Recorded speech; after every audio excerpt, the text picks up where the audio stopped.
The great game of alliances is in full swing, and Russia's recent maneuver to court India into the so-called Afghan Quad seems like an intriguing move on the chessboard of geopolitics. Picture this: Moscow extending a hand, urging New Delhi to join forces with its perennial rival Pakistan, a watchful China, and the volatile Iran, all under the lofty pretext of stabilizing Afghanistan. Sergei Lavrov, Russia's foreign minister, even called it the right thing to do, as if peace in Afghanistan would be achieved with a simple coalition handshake. But let's be honest, Russia's plea feels less about regional peace and more about sidestepping the dominance of, you guessed it, the United States. Now, here's where it gets juicy. India, despite its historical camaraderie with Russia, seems less than enthused. After all, partnering with Pakistan, a nation it barely exchanges pleasantries with, might sound like a plot twist no one asked for. Kabir Taneja, a keen observer of India's strategy, puts it bluntly: Pakistan's involvement is a red flag for India, especially considering Islamabad's murky history with the Taliban. Who can forget Pakistan's backdoor dealings with the Taliban, which often ended up disrupting not just Indian interests but also those of the US in Afghanistan? As Taneja dryly noted, Islamabad has some serious institutional house cleaning to do before it can lead any credible initiatives. Meanwhile, tensions among the Quad players themselves paint a messy picture. Pakistan's growing discord with the Taliban, highlighted by retaliatory strikes and heated border skirmishes, doesn't exactly scream stability.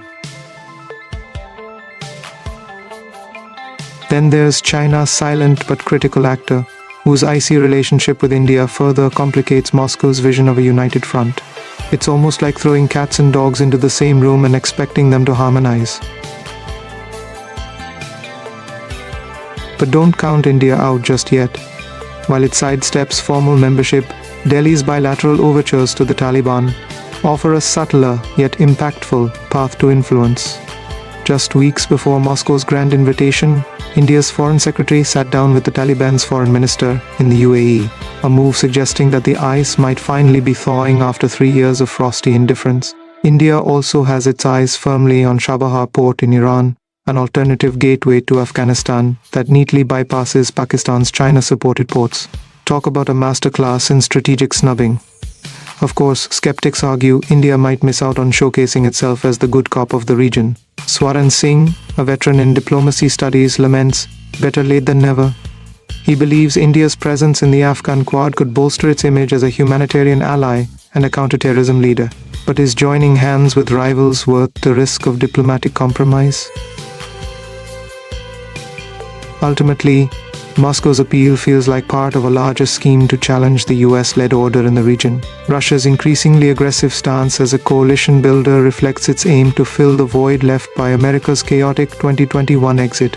Yet New Delhi seems in no hurry to play pawn in this power game, especially when the stakes involve navigating past Pakistan's volatility and China's assertiveness. With border skirmishes, strategic calculations, and a whole lot of skepticism in the mix, the tale of Russia courting India reads less like a historic union and more like a suspense thriller, with plenty of cliffhangers to keep everyone guessing. If you enjoyed this video, be sure to hit like, share it with others, and subscribe to It's Cube for more exciting content.